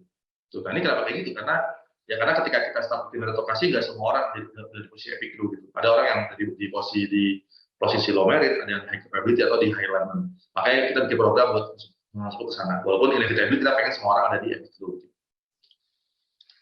Nah, terus kita bikin measurement ya, beberapa measurement buat lakukan mengevaluasi lah, atau kita nge-measure seberapa tinggi merit orang ini gitu ya. Jadi yang pertama ada competence review, jadi kita ya ngecek skillnya gitu. Nah, skillnya itu tadi akan nyambung lagi karena tadi kalau cek misalnya itu fundamental sama expertise, jadi dua-duanya dites. Fundamental bagus atau enggak, experience ada atau enggak practical skillnya, itu dua-duanya gitu. Jadi dia bikin research review dulu, atau dia di-review sama lead-nya, gitu, direct lead-nya.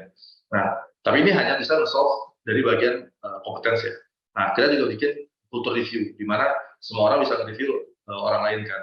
Dan ini harusnya bakal kelihatan nih siapa yang enak berjajak bersama atau enggak. Dan di culture review ini ada 2 pertanyaan mungkin yang paling ultimate ya. Yang pertama adalah seberapa tinggi lo nge-trust si A gitu ya. Sebab lo apakah lo kalau ada project baru lo mau kerja lagi sama dia. Nah, orang-orang yang dijawab dengan berita kita ada kayak catnya, ada yang hell no, ada yang hell yes gitu. Semakin tinggi orang-orang nge-trust dia dan pengen kerja bareng, berarti orang ini pasti efektif kolaborator. Jadi dia tuh orang yang menyenangkan buat diajak kerja sama gitu kan. Nah, tapi semakin rendah berarti orang ini untrustworthy. Ya berarti dia ini low attitude gitu kan. Nah, tapi nggak cukup di 2 ini doang. Kita juga ada namanya leadership review. Nah, ini mungkin salah satu yang penting ya. Kenapa ini penting? Karena meritokrasi ini bakal broken as soon as ada leadershipnya yang low merit. Jadi kayak gimana kalau ada leadership itu yang problematik dan toxic. Kita nggak bisa, kita nggak mungkin kita akan susah ngeliatin dengan cara competence review karena dia yang ngasih kompetisinya kan. Dan buat kultur mungkin juga ada yang karena dia nggak terlalu terlibat sama itu, jadi dia nggak tahu sulitnya ini yang bisa bikin environment-nya bermasalah, sehingga si lead ini ada orang yang akan nge-set kultur di dalam tim itu kan. Makanya kita juga akan dibalikin lagi. Semua orang nge-review lead-nya dia. Apakah dia lead yang baik atau enggak? Apakah dia memberikan safety gitu, optional safety? Apakah dia bisa nge-encourage lu buat tumbuh? Karena ada beberapa lead yang mungkin mungkin kayak orang tuh lead bukan gara-gara lead company-nya, orang lead karena lead-nya bad leaders, bad managers. Makanya ini penting sekali buat kita juga nge-review. Kalau ada leadership yang bermasalah, ya itu akan di-highlight duluan bahkan sebelum yang lainnya gitu kan. Oke. Oh ya, dan di sini juga kita juga ngasih aspek tentang apa sih leadership yang baik. Dan itu yang dieduket juga ke krunya tentang mana sih definisi leadership yang baik dan mana yang buruk gitu. Dengan kita kasih review ini, sehingga ada orang yang dia belum pernah kerja langsung sama lead yang nggak baik, dia juga nggak tahu kalau itu tuh lead yang nggak baik gitu kan. Oke. Terus apa sih challenge yang kita alami ketika pakai ini? Sebenarnya challenge banyak banget ya sebenarnya. Ini mungkin hanya beberapa aja yang bikin. Jadi yang paling pertama sebenarnya adalah meritokrasi itu not for everyone gitu. Jadi kayak meritokrasi itu dengan meritokrasi itu tuh kita kerjanya lebih impactful dan kita bisa belajar lebih cepat. dia di-push kan. Dan metode ini tepat kan, cocok buat fast learner sama orang yang mungkin let's say ambisius lah, atau dia pengen belajar, pengen cepat belajar, pengen cepat jago gitu ya, pengen belajar banyak hal dan pengen kerjanya itu impactful gitu ya. Tapi di satu sisi meritokrasi ini tidak mungkin tidak terlalu stabil ya, dibandingkan dengan kan lawannya dari meritokrasi adalah seniority gitu, lebih stabil ekonomi atau lebih stabil karirnya. Karena kalau seandainya meritokrasi dan at some point dia itu turun banget, dia akan di-fire anyway gitu. Jadi kayak meritokrasi itu memaksa lu tuh tetap keep up the performance, otherwise you will be fired gitu kan. Ya walaupun ada ya nggak sekejam itu ya, tapi poinnya seperti itu gitu. Nah, dan orang-orang merasa itu bisa jadi nggak cocok sama gue, aku lebih cocok yang stabil aja, walaupun kerjanya mungkin nggak terlalu impactful dan nggak terlalu belajar, ya yang penting karir naik terus atau dan gaji dan terus lakukan kayak gitu. Dan itu oke, itu bukan hal yang salah gitu. Masalahnya adalah kalau di dunia kreatif itu nggak bisa, karena dunia kreatif itu pressure-nya tinggi sekali, butuh fast growth sekali, dan impactful work itu lebih penting dibandingkan dengan kestabilan gitu ya, karena lebih ke dunianya sih. Tapi kalau misalkan let's say misalkan kayak di militer ya mungkin jadi lebih cocok pakai seniority misalnya let's say. Tapi kalau di AGT dan di dunia kreatif kita rasa nggak oke, karena dunia kreatif ini satu orang jago tambah satu orang jago itu bisa jadi 10, bukan jadi 2 gitu, karena mereka itu saling kolaborasi sehingga hasilnya jauh lebih optimal gitu kan ya. Jadi kayak 1 + 1 = 10 gitu kan, itu bisa jadi kayak gitu. Makanya kenapa kita nggak pakai seniority, kita lebih pilih meritokrasi. Nah, apalagi mungkin di Putri Indonesia itu mungkin cukup asing gitu ya si meritokrasi ini ya, karena biasanya ini kayak kayaknya nggak menghargai banget lah gitu. Jadi ada aspek gitu ya di Indonesia gitu ya. Nah, terus ini juga satu case adalah meritokrasi itu nge-value impactful work-nya, result-nya aja, bukan effort-nya. Nah, ini juga mungkin yang jadi kontraintuitif ya. Jadi kayak kan gue udah kerja keras, kok gue nggak dihargain. Nah, karena kalau di meritokrasi itu yang paling penting adalah tadi kan reliable problem solver. Hasilnya apa? Apakah problemnya solve apa enggak? Nah, ada orang misalkan let's say kita ada 2 opsi nih. Ada orang yang skillnya dia ngasih result yang A, tapi dia sebenarnya C. Sebenarnya dia bisa lebih effort, tapi ya dia ngasih effort C aja tapi udah ngasih result A. Atau kebalikan nih, ada yang effortnya tuh udah mentok, tapi hasilnya C. Yang mungkin limitasi dengan skillnya dia, limitasi dengan let's say kan kita juga pasti orang ada yang cerdas banget, ada yang kurang gitu kan, ada yang skill yang jago, itu pasti beda-beda. Nah, dengan meritokrasi ini kita pasti lebih memilih orang yang hasilnya bagus walaupun effortnya C, dibandingkan kebalikannya.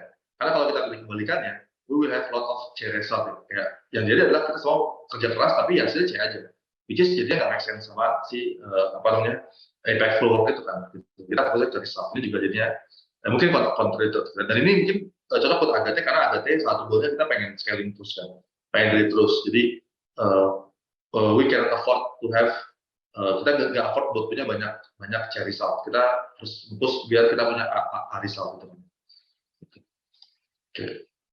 Lalu juga kita ini jadi challenge lainnya adalah itu lama sekali di implementnya. Jadi kayak bukan dari awal dibikin sampai sekarang tuh panjang banget. Nah, kenapa kayak gitu? Karena kultur itu butuh dieduket kan berkali-kali, dan even ini kalau di AGT itu ada AG ya, bulan sekali. Sekarang AG itu 2 bulan sekali itu tuh kayak semacam di brainwash lah sebenarnya gitu. Jadi kayak dikasih kultur, karena itu penting banget kan, terus-terusan bikin sistem banyak buat implement.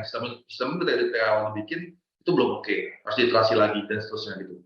Lalu dan kita kan ketika kita pengen bikin epic team, maka kita pasti pengen yang hire kru yang high merit, kita bakal nge-promote kru yang high merit juga, sama kita akan nge-fire yang low merit gitu. Dan ini nggak mudah gitu, karena nggak tiba-tiba dia jelek pas di-fire kan, kita harus kasih dia chances dulu. Dan nggak tiba-tiba kita promote orang, harus dikasih dulu profil, dia harus approve dulu kan, dan profil itu butuh waktu kan. Misalnya dikasih project 6 bulan, hasilnya bagus ya di-promote. Dikasih sesuatu, gagal, coba sekali lagi, gagal lagi, ya udah mungkin fire gitu. Jadi ada poin gitu. Dan karena kita bikin kayak gini, kita ngelimit jumlah orang yang bisa di-hire. Orang yang jago banget tapi itu terendah banget, kita nggak bisa ambil. Atau kebalikan, orang yang bagus banget tapi kurang jago nggak bisa ambil. Dan ini gue pribadi pun sering banget ya punya burden mental, kayak ini orang itu tuh bagus banget tuh, tapi skillnya kurang, ya udah gitu. Dan mungkin di AGT juga ada case di mana ada orang yang bagus banget tapi bela-belain, tapi skillnya kurang, ya udah nggak diambil. Jadi ya mungkin ada poin di mana itu lumayan sadis gitu ya, tapi ya game makanya kultur itu dibikin ada konsekuensinya, dan semua orang leadership, semua orang di ini kita nggak agree, ya udah we deal with it gitu.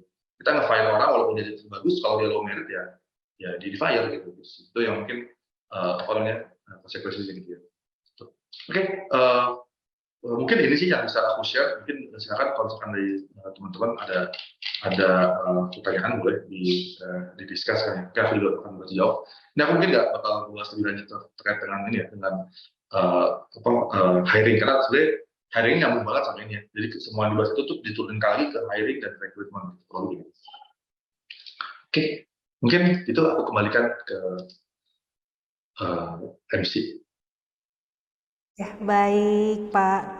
Terima kasih untuk pemaparannya. Mungkin selagi menunggu pertanyaan dari para Bapak Ibu peserta webinar saat ini, kira-kira kita diskusi aja kali ya Pak ya mengenai building team and culture di perusahaan gaming nih. Sebagaimana kita tahu tadi yang sudah dimention oleh Pak Bapak, kemudian ada menyebutkan mengenai culture positif ya Pak ya.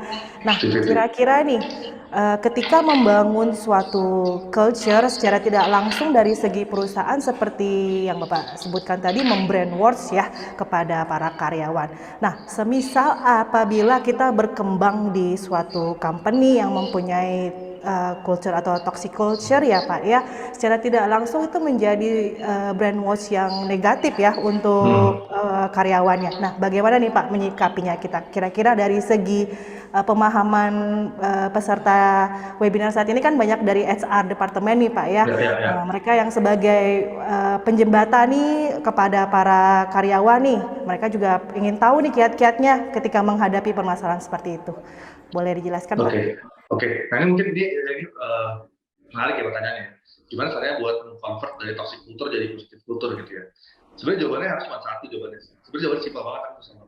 Jawabannya kultur baik itu harus dimulai dari yang paling atas. Dan dari orang di bawahnya juga harus gitu. Jadi kayak ini salah satu jagatnya adalah orang-orang yang dipromot jadi leadership tinggi itu adalah orang-orang yang amat sangat fulfill kultur yang agate gitu. Jadi kayak dan harusnya ya ini mungkin termasuk juga dari teman-teman departemen lainnya, itu adalah orang-orang yang menunjukkan tadi tuh positivity, kultur yang baik, dan orang-orang yang enggak walaupun saya bawa dia harus di fire gitu. Nah mungkin dan itu yang bakal susah, amat sangat susah itu adalah ketika kita sendiri yang toxic sebenarnya. Tahunya gimana? Kalau ternyata misalkan ada HR ya, HR-nya pengen nge-push kultur positif, nggak akan pernah bisa kalau CEO-nya toxic, nggak akan pernah bisa juga kalau tim lead-nya toxic, timnya pasti akan toxic anyway gitu. Jadi yang pertama kali dilakukan harusnya adalah ya kalau mau kayak gitu ya harus dari si levelnya, dari head levelnya, dari senior level semuanya udah dan kultur dan udah menjadi simbol of kulturnya. Dia adalah yang embodiment. Jadi di agatnya ada poin di mana kita bikin sesi siapa yang paling embodiment kultur, dan itu consistently orang-orang yang itu adalah leadership-nya gitu, consistently. Dan artinya it's a good thing gitu, karena berarti leadership-nya bagus kan. Dan kita tuh ada case ketika kita ada leadership dan itu nggak oke, dan itu akhirnya dan orang itu ya akhirnya di discuss dan akhirnya di fire gitu. Karena ketika ada leadership-nya itu yang bermasalah, itu gede banget. Makanya tadi di poin yang tadi di review itu ya, poin penting adalah leadership review. Leadership harus di review juga gitu, siapapun dia gitu. Karena impact-nya pasti gede banget gitu. Jadi kalau itu sangat ini ya, yang aku pahamin ya, there is no way bikin toxic, bikin kultur toxic kecuali semua leadership-nya udah bagus dulu gitu. Nggak bisa. Kalau dari aku gitu ya, tapi nggak tahu, mungkin ini yang aku tahu ya. Mungkin ada cara lain ya, tapi katanya yang depan ada adalah kita ensure bahwa semua leadership oke, dan kalau leadership yang nggak oke ya diturunin diganti yang lain gitu. Setuju sih Mas Wafi, kalau pendapat saya ya, kultur itu top down, sangat menentukan bagaimana kita yang ada top itu membawakan suasana di kantor atau ritme di kantor dan di tim kerja, sehingga itu turun ke tim kerja kita gitu sih. Definitely saya ngerasain hal yang sama, baik di industri waktu saya masih sebagai profesional, punya tim kecil, sampai kita memulai ready ya gitu. Definitely, thank you for sharing that Mas Wafi. Oke. Terima kasih untuk sharingnya Mas Wafi. Sampai CEO kita Ready sangat terbantu ya dengan penyampaian dari Pak Wafi ketika dari sisi Mas Rio ya membangun bisnis di dunia startup saat ini. Nah, ini ada satu lagi nih diskusi pertanyaan kita nih ya Pak ya. Mengetahui untuk era digital saat ini yang perkembangannya yang sangat cepat ya Pak ya, dan itu membutuhkan perkembangan tingkat kreativitas tinggi dari para karyawan khususnya di dunia gaming nih ya Pak ya, yang untuk sesuai pada saat karir IDGDX kali ini. Nah, kira-kira nih kiat-kiat dari Agate sendiri nih bagaimana mengkritisi permasalahan tersebut, contohnya ketika kita sedang mendevelop untuk satu program tertentu namun karena ada perkembang digitalisasi saat ini sehingga kreativitasnya harus terhenti, harus berubah ke era digital yang update saat ini. Nah, gimana tuh Pak menyikapinya?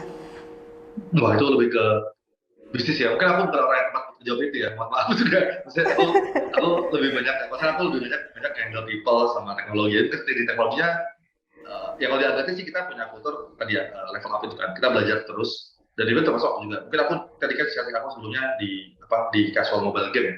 Agate sekarang makan, dan aku full invest sana, tapi sekarang bahkan rolnya bakal berbeda kan. Udah ngurusin people, ngurusin lebih strategi manajemen. Dan kita bahkan karena meta game gitu, multiplayer, metaverse itu kan. Jadi kan keywordnya adalah ya buat stay relevan ya harus belajar terus sih.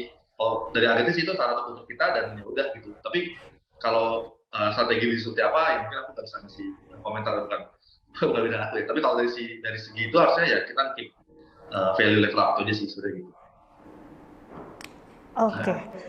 Baik Pak, sebelum kita menutup sesi ini, boleh saya minta kira-kira tips bagaimana berkarir di dunia gaming, kemudian untuk dari sisi perusahaan yang ingin bergabung di IDGX ini, boleh diberikan tips-tipsnya dari Pak Wafi? Iya Mbak, tapi ini kayaknya ada pertanyaan di chat, apa mau dijawab dulu? Boleh ya? Sorry? Ya, ini kayaknya di chat ada beberapa pertanyaan nih dari teman-teman. Oh oke, baik, saya boleh bacakan dulu ya.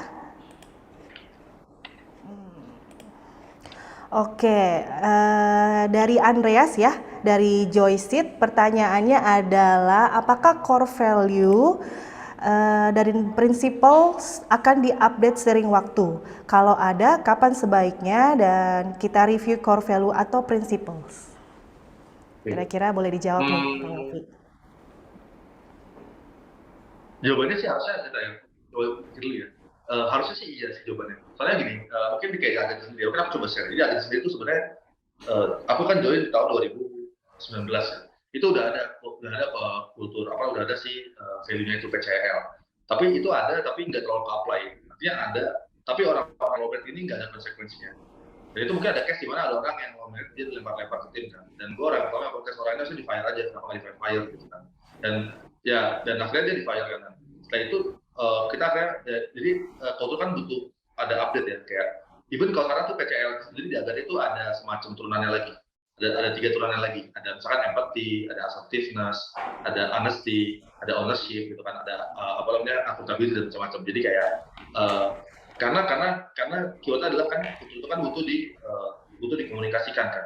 Ternyata something yang menurut kita udah obvious, ternyata ketika dijalankan itu nggak obvious amat loh. Something yang misalnya menurut leadership Agate segini itu udah obvious, ternyata nggak obvious amat, butuh didetailin. Akhirnya ditambahkan berbagai subnya. Tadi kan kayak sebelumnya tuh kita bahkan kayak tadi kan ada information maker. Sebelumnya tuh core principle bahkan cuma 2, cuma responsibility freedom sama highly loosely coupled. Ternyata tuh nggak cukup, ada tambah-tambahan lagi gitu kan. Sebenarnya itu tuh bukan ditambahin ya, sebenarnya itu udah ada dari sebelumnya.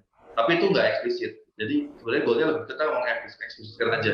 Gitu. Oh ternyata jadinya butuh tadi ya provide context, avoid control. Nah, itu jadi more detail. Terus ternyata butuh lagi informed decision maker. Disagree openly but commit. Jadi itu ada poinnya itu. Itu yang ternyata tuh butuh detail setelah kita berjalan, kayaknya ada poin yang kurang gitu ya. Even sekarang juga masih ada diskusi di mana kayaknya kita mungkin butuh nambah value baru deh gitu. Contoh misalkan itu diskusi yang terjadi kan, karena ini kan kulturnya kan evolve ya. Kita nggak expect semua tim itu ngikutin kulturnya di oleh company. Nah itu kan butuh komunikasi. Tapi ternyata ada beberapa yang udah dilakukan sama semua orang di leadership tapi nggak dapat dibawanya, kenapa? Itu mungkin sesuatu yang missing sehingga akan diupdate. Dan kapan diupdate ya? Keyword gue agak hati-hati ketika terlalu sering update kan, karena kalau nggak dia chaos kan, kok ini berubah-ubah mulu nih, ini kultur apaan nih gitu kan, kayak orang galau kan, kemarin rajin sekarang malas gitu kan, aneh gitu. Jadi keywordnya butuh kesana gitu. Tapi pasti akan dikasih more detail, more konteks dan lebih jelas sih sejak itu. Mungkin gitu ya, Andre. Oke, baik Pak Wafis. Sepertinya semakin banyak pertanyaan nih. Mungkin kalau misalnya nanti bisa dijawab, saya bacakan semuanya ya Pak ya. Oke, kita lanjut untuk pertanyaan dari Garibaldi, merupakan perwakilan dari Unfert Entertainment ya Pak ya. Nah, ini ada 2 pertanyaan. Satu, bagaimana cara membuat lingkungan kerja game yang ada diversity, contohnya jenis kelamin, suku, orientasi seksual, secara genuine dan mampu menjaga meritas. Pertanyaan pertama dulu dijawab ya Pak ya. Oke, mungkin aku nggak ngerti jawabku apa enggak, tapi gini, kalau menurutku gini sih, menurutku ketika kita pengen set kultur, yang pertama kali dilakukan itu adalah define goal. Goalnya Agate cuma satu sebenarnya. Ya kita pengen scaling company, kita pengen di tempat yang paling enak buat orang kerja. Dan buat lawan itu akan banyak challenge bisnis yang harus di-solve, akan banyak problem yang harus di-solve setiap harinya. Keren. Dan buat nge-tackle solusi itu kita butuh banyak orang jago. That's why turunnya adalah kita bikin meritokrasi. Dan di meritokrasi itu the only things that matters, only impactful work. Gender nggak matters, suku nggak matters, orientasi seksual nggak matters, loyalty even nggak matters. Jadi kita ngebuang semua yang nggak matters, hanya satu doang yang matters, yaitu meritokrasi. That's it. Orang nilai sebagai benar. Ketika kita pengen yang merit juga, tapi juga diversity. Nah, yang harus dipikir, yang harus dievaluasi mungkin apakah itu satu goal atau itu 2 goal. What if you have tadi ya? Ketika kita pengen bikin loyal, ketika kita ngebuang loyalty, kita fully aware bahwa konsekuensinya adalah ya mungkin Agate tidak akan ada orang yang Agate mungkin dengan inovasi tidak akan influence orang buat fully loyal. And it's okay buat Agate. Karena dan itu ada kayak semakin besar perusahaannya,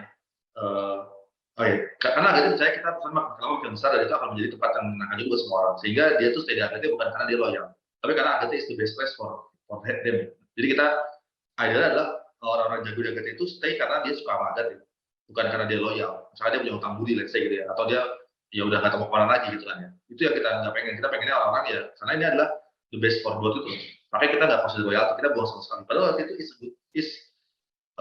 bisa positif buat company-nya, ya kan. Tapi kita paling buang itu dan kita bukan konsekuensi karena loyalty itu bisa kontradik sama goal kita buat jadi gede. Karena goal kita menjadi kita butuh merit. Nah, ketika merit sama loyalty itu 2 hal yang bertentangan. Karena ada orang yang low merit tapi fully loyal, gitu kan ya. Dan kalau kita nggak bisa figur tiga atau siapa yang lebih penting, nggak bisa. There's only one yang lo lihat prioritasnya. Again, ketika pertanyaan adalah kita pengen diversity sama merit, pertanyaan adalah mana yang lebih penting?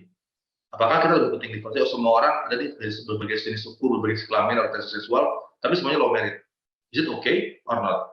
Kalau is it okay, berarti kultur yang kita set adalah kultur kita diversity. Gitu. Kalau nggak oke, ya mungkin jadi merit yang dan apakah bisa jadi dulunya? Of course bisa, tapi pasti bakal banyak konsekuensi lagi yang turun, akan banyak struggle-nya lagi kan yang akan diirin. Karena gini, kultur yang kita set itu akan nge-divide apa sih talent yang kita inginkan. Talent yang kita inginkan akan nge-impact siapa yang kita hire, siapa yang kita promote dan siapa yang kita fire. Kalau kita pengen diversity, kita hire, misalkan let's say ya, aku di programmer nih, programmer itu diangkat itu dari 120 programmer cuma 5 yang cewek, gitu. Kalau aku pengen diversity, aku bisa hire more girl gitu ya, belum cewek. Tapi kalau skillnya dia rendah, nggak bisa diambil. Karena ketika ada momen kita ambil, dia akan jadi beban kan, dia akan break down all the meritocracy with her gitu kan ya. Ini bukan karena perempuan nggak lebih bagus, toh buktinya diangkatnya banyak kok programmer cewek yang jago-jago gitu kan. Even CEO kita programmer sini kan, programmer jago juga gitu. Tapi kita nggak bikin diversity for the sake of diversity. Kita ya makanya kenapa di departemen lain misalnya di artis itu banyak banget ceweknya, dan bukan karena mereka cewek, tapi karena mereka jago aja, mereka high merit gitu kan ya. Di tech department mungkin lebih banyak merit, it's okay gitu. Jadi kita nggak consider sama sekali sukunya, orientasi seksual atau gender sama sekali nggak consider, even loyalty kan nggak consider gitu. Dan kita harus komentar aja. Itu sih mungkin pertanyaan. Jadi kalau misalkan do you want to vote ya balik lagi ke teman-teman kan maunya kayak gimana. Tapi ya every choice have consequences gitu. Kalau di Agate kita lebih memilih ini, kita sacrifice loyalty gitu. Ya, there is a lot of cost kan ketika kita sacrifice loyalty. Banyak kok yang turn off dan even banyak banget dalam yang terjadi di Agate karena bikin meritokrasi ini ya. Even kalau gue mau cerita ya, pertama kali gue masuk di Agate pun ada yang bete ke gue gara-gara gue anak baru terus jadi lead. Padahal gue di industri udah lama sih. Nah, itu kan mirip kayak misalnya ada klub bola ya, klub bola, misalnya Persebaya gitu, atau Persija. Tiba-tiba ada Messi di hire di situ. Messi belum lama kan di Persija kan, tapi harusnya dia jadi orang paling jago di sana. And that's the end of it gitu. Itu adalah meritokrasi gitu. Ya harusnya Messi bakal yang gaji paling gede, bakal semua orang gitu Messi gitu kan, karena dia Messi jago aja gitu kan. Nah itu yang pasti itu kan. Jadi kita akan ngebuang, ketika kita ngebuang loyalty, kita akan dapat banyak backlash juga gitu kan. And it's okay, kita ngerti itu kok. Gitu. Kita siap dengan diskusi itu gitu. Jadi kayak gini, kalau di review oke aja, tapi ya understand the consequences-nya aja. Konsekuensinya ya bisa jadi diverse tapi nggak merit gitu. Atau kebalikannya. Seperti apa gitu ya? Menurutku gitu. Oke, baik. Untuk semua pertanyaannya semoga terjawab ya yang disampaikan oleh Bapak Wafi. Dan kemudian untuk mengakhiri ya Pak ya sesi webinar penyaparan dari Pak Wafi, kira-kira nih tips-tips tadi yang saya tanyakan ya Pak Wafi kepada perusahaan gaming saat ini untuk menciptakan building excellent teams and culture, apa nih dari Pak Wafi? Apa ya? Aku juga bingung nih kalau dikasih. Mungkin kalau reflect dari apa yang dilakukan sama Agate ya, mungkin keywordnya harus tahu goal company mau kemana, define culture dan apply itu gitu. Karena kalau define culture doang tapi nggak di-apply, ya itu nggak ada gunanya gitu. Dan Agate pun takes a lot of time ya buat kesana ya. Ke sana itu kan hal itu. Dan kalau kita bisa turn back time ya, mungkin kalau lebih cepat lebih oke. Dan itu pasti banyak pushbacknya, banyak konsekuensinya gitu. Kayak misalkan ada orang jago banget nih, harus kita fire karena dia low itu kan berat ya sebenarnya. Itu kan kayak pasti ada trade cost gitu kan ya. Nah itu yang mungkin mungkin keywordnya adalah ketika udah define goal, define culture, ya komit sama kulturnya gitu. Jadi kayak konsekuensinya terima aja gitu, turun aja gitu, enak-enaknya turun juga. Tapi kita believe bahwa kalau turun ini mudah-mudahan nanti ke depannya jadi lebih bagus. Which is kalau dari gua reflect ya, di Agate selama 3 tahun per tahun jauh lebih bagus sekarang. Dimana kita banyak banget, kita jadi dengan kulturasi ini yang mungkin awalnya itu struggle, tapi sekarang hasilnya adalah banyak banget yang memang epic flu yang kita sebelumnya mungkin under radar ya. Tapi ada bisnis kayak gini, dia bisa membantu promote. Even ada di Agate yang dia junior ya, baru 3 tahun ya, udah hampir di lead gitu. Jadi kayak saking cepatnya, dan orang-orang kayak gitu yang pengen di cultivate kan. At the cost of ya kita dasarnya nge-fire orang yang toxic gitu kan ya. Jadi itu jadi ya memang berat ya. Jadi banyak dramanya sih, banyak drama air matanya ya. Tapi harusnya worth it lah gitu. Oke, baik Pak. Baik, saya sudah menangkap ya mengenai kesimpulan untuk webinar kali ini. Jadi untuk membangun sebuah tim dan culture yang baik, kita harus positive minded dan semangat ya untuk membangun company di era saat ini yang pertumbuhan digitalnya sangat cepat ya Pak ya, dan perkembangan juga saat ini yang supaya kita terkenal dengan metaverse ya Pak ya, dan semuanya itu juga semoga menjadi bantuan atau perkembangan ini bisa menjadi membantu untuk bisnis gaming supaya kedepannya menjadi lebih baik ya Pak ya. Oke, sebelum menutup acara webinar saat ini, saya ingin mengucapkan terima kasih atas sambutannya kepada Bapak Irfan Nur Ahdian selaku dari perwakilan dari anggota tim Business Matchmaking, dan Ketua Asosiasi Games Indonesia, Ketua Bapak Cipto Adiguno, dan terakhir juga untuk CEO Ready Indonesia kepada Mas Rio Pasaribu. Terima kasih untuk para peserta webinar kali ini, dan sampai bertemu lagi dalam rangkaian IGDX Career Fair selanjutnya, dan sampai jumpa di lain kesempatan. Selamat sore. Terima kasih. Terima kasih. Selamat sore semua.